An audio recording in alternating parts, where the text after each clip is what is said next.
So you've decided that the Morris 1000 Traveller may be the car for you. That's great, and hopefully you found one that you want to go and have a look at. If that's the case, get your old clothes on, get your trolley jack, your axle stands, all those things that make it safe before you go under the car, because that's exactly where you're going to go. You need to be at one with the entire vehicle. Don't forget, for a feature of items to have a look at when buying a second-hand car, you can watch the videos on the what to look for when buying a second-hand car, which you can find at the top right of the site.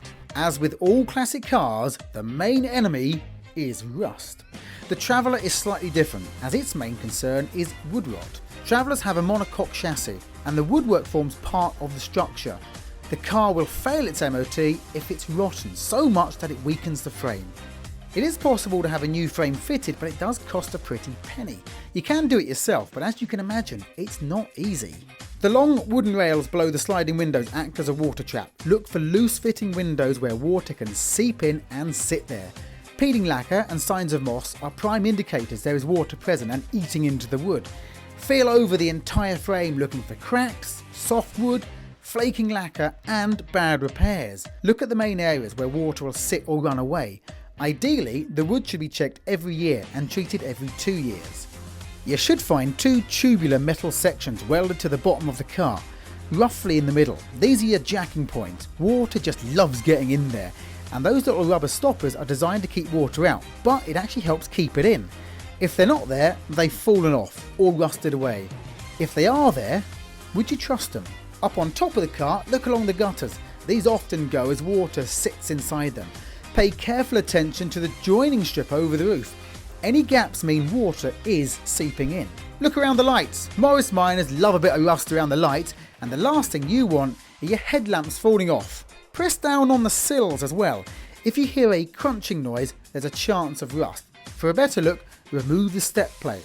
Also, get on the floor and have a close-up inspection. Whilst you're down there, check the bottom of the doors. Ensure the drainage holes are clear. Next, it's time to look at the floor pans. Lift the carpets front and back. If the carpets are glued down at the top and bottom, push your arm in, feeling for rust. Dig deep like you're helping a cow give birth. Get round the back and look inside the storage compartment beneath the boot. Poke around in all the hard to reach places. Open up the bonnet and then look at the underneath. Rust likes to form around the spring latch. Looking at the engine, are there any signs of water or oil spray? Start the car and listen. Rattling sounds at the top indicate loose tappets, while a rattle at the front may be a loose timing chain. Check the chassis number as well with all the paperwork. Does it match up? Many companies will do a vehicle check with your number plate so you can get the history on that car. Common rust spots include the inner front wings. Pay careful attention to the part directly behind the wheel where the road debris hits the car. Ensure both wheels have even wear on the tyres. This is a sign that the suspension needs looking at. Going under the car, you need to look at the areas marked on the photo. Please make sure the car is safe before going under, and don't forget your torch. At the back, look over the leaf suspension for rust pushing the leaves apart and cracks. Have a look at the rear bump stop rubbers. If it's gone, you need to get one. If it's perishing, you need to get one. Look at the rear spring hangers. These are complicated to repair. Check both ends and each side. Feel over the rear chassis rail looking for welding or bad DIY. Many nasties can be covered up by undercar paint. Check over the cross member located in the middle of the car, then work your hands over the front chassis legs. Tap panels with your screwdriver, press metal to see if it gives way.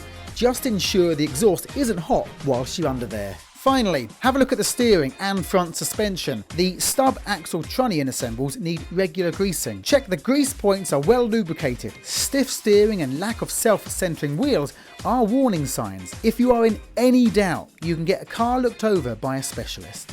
So let's get this straight. You've been over the paintwork, you've been over the woodwork, you've been all underneath the carpets, you've been under the wheel arches, you've been underneath the car. I want you to have treated this like a new lover. I want you to have explored its entire body. Once you've done that and you're happy with what you've found, is there any work that needs to be done which is quite major? Could you then maybe knock down from the asking price? One thing though, if you're buying the 4-door saloon, a van or the pickup, do be wary that those doors are different to the 2-door saloons and also the Travellers. So if you're buying one with a dented door, do know that they are 2 different styles of door out there before you just go and buy some and think, hey, why doesn't it fit? Now you've done all the groundwork and you've looked over the car, it's time to take it for a test drive.